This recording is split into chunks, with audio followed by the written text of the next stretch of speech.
We were tired of living in a house. This is a book from 1969 by Liesel, Moak, Skorpen. I know I just butchered that name. I apologize. And pictures by Doris Byrne. Pretty sure I nailed that one.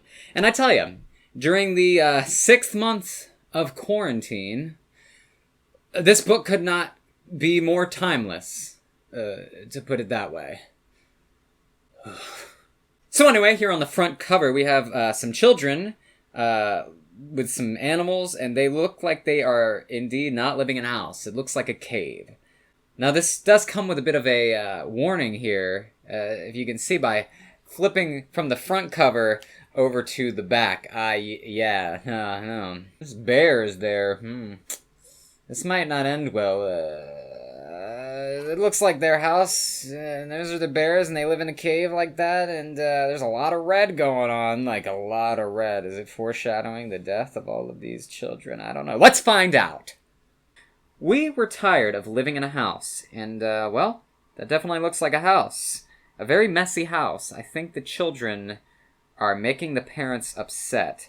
They seem to have ruined everything, including playing a unwinnable game of X's and O's. That is unfortunate. I'd like to point out that what I assume to be the daughter here is making the same pose as the mother, and, well, like mother, like daughter. Aw, even the dog and cat are sad. Well, let's see what they're gonna do about it. So we packed a bag with sweaters and socks and scarves and mittens and woolen caps. Well, that's a lot of things. Did they get the, shoes? Did you pack any shoes? You're gonna need some shoes. That girl doesn't even have shoes. Important note. Don't forget the shoes. And we moved to a tree. We liked our tree. Well, that's very nice. That's a good place to move. If you like it, you know what they say. Location. And there they are, moving to it. They even brought the balloon. How nice. It looks pretty nice to me. Bit rustic, but it'll get the job done. There was always a breeze in the afternoon that rippled through our roof. Above in a branch lived a speckled bird who sang all day for the sake of a song, and our roof in the autumn turned scarlet and gold. We liked our tree. Aw. How did they build that?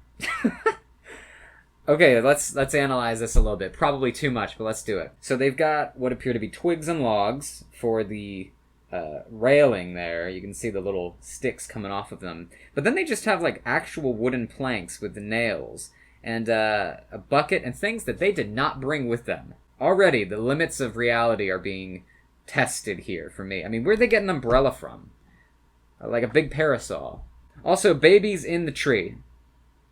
And cats in the tree looking at the birds. Don't eat the birds, kitty. Come on, they're singing. They're practically your radio. We liked our tree until we tumbled out. And, well, I think this one speaks for itself, frankly. The cat looks terrified. We can't even see that boy's face. The daughter, the older daughter, she looks like she expected this. And she had the umbrella. She was hoping, but she knew in her heart of hearts that it was not going to work out. Dog, also terrified. Baby, holding on to that balloon for dear life. That's a good balloon. I mean, it's lasted them a while. You know, balloons, they usually do not last that long. Especially when they're filled with helium. I mean, they deflate, and then you get one of those, like, sad party balloons, and it's in the corner, and you're like, do I throw it away? Because, it reminds me of my birthday, but it's, like, all crumpled over there on the ground. I don't really know. Am I supposed to keep it? Am I supposed to give it away? Or, like, recycle it or something? And that boy is just failing the most, because he's just used a teacup to try to stop him from falling.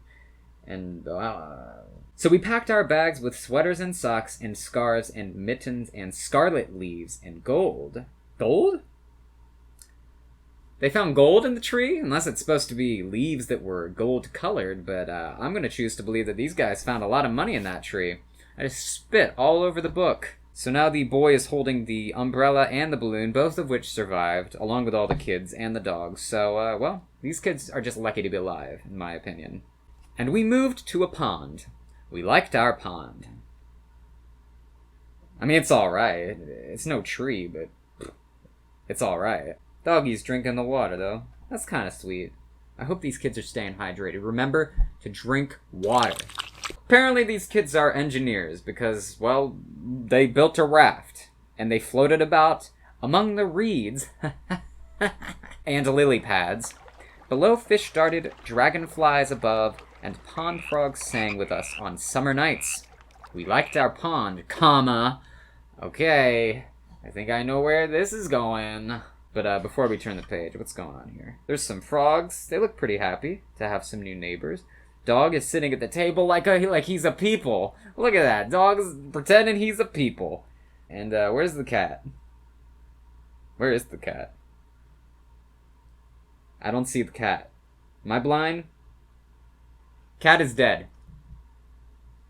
Poor cat. Oh, wait a second. No, he's not.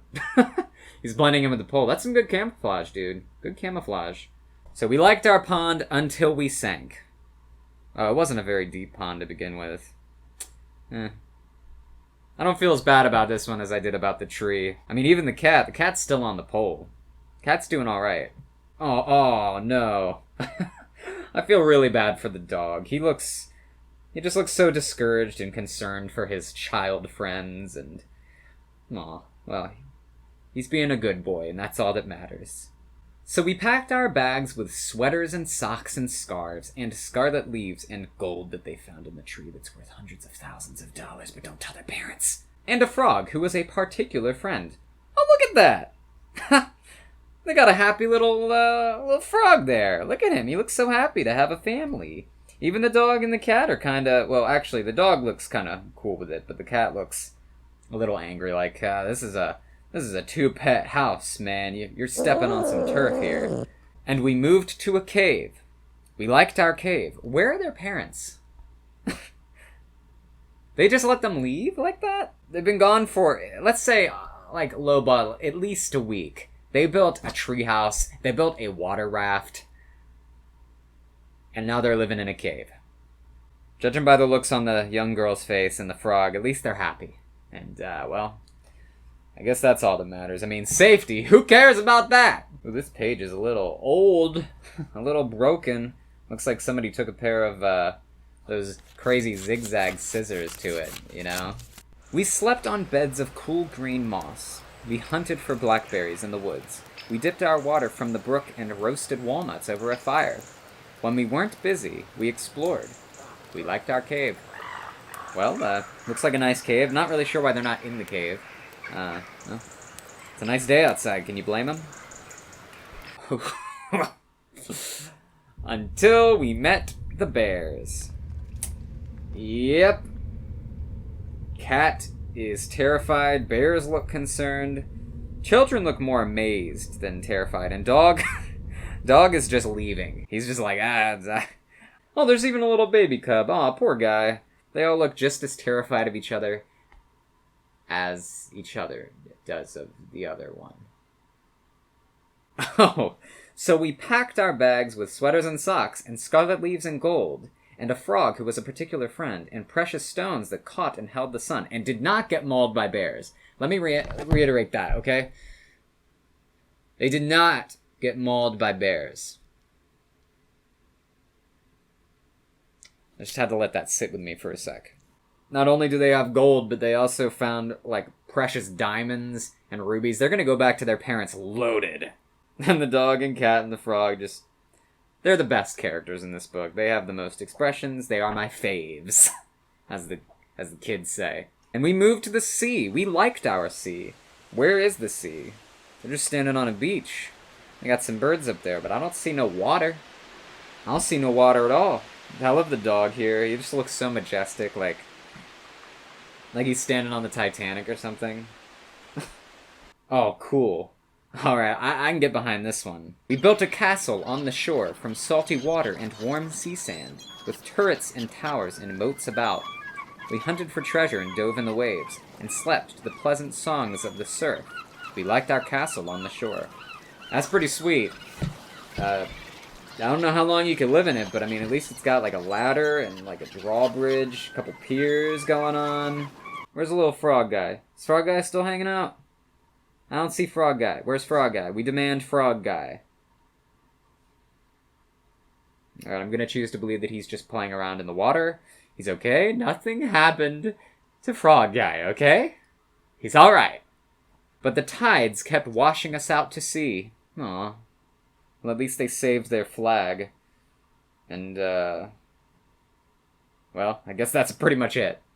So we packed our bag with sweaters and scarlet leaves and gold and a frog who was a particular friend and precious stones that caught and held the sun and seashells singing like the surf. That's really sweet. And also, Froggy's okay! Yeah! Dog's just done with this.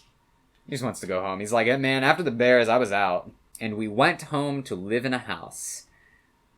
And look, their parents are like super happy and not at all wondering where their children have been for like the last month. Oh, and they even let go of the balloon. I don't know what that symbolizes, but there you go. And I'm assuming the frog friend is in there too. I hope the frog friend's in there. It said they brought him. And, well, isn't that just lovely? That's the end of this sweet little story where children fell out of trees, almost drowned, almost got mauled by bears, and then almost got sucked away into the ocean and did not die. Well, that's going to do it for us today, friends. Thank you very much for watching. I do hope that you enjoyed it. If you did, feel free to like the video and subscribe if you want to see more stuff like that in the future. It really helps the channel out. And you can always check us out at wereedbooks.com or follow us on Instagram and Twitter at wereedbooks. And yeah, I think that's it. Thank you very much for watching, friends, and I do hope that you will join me the next time we read something together. Ta-ta.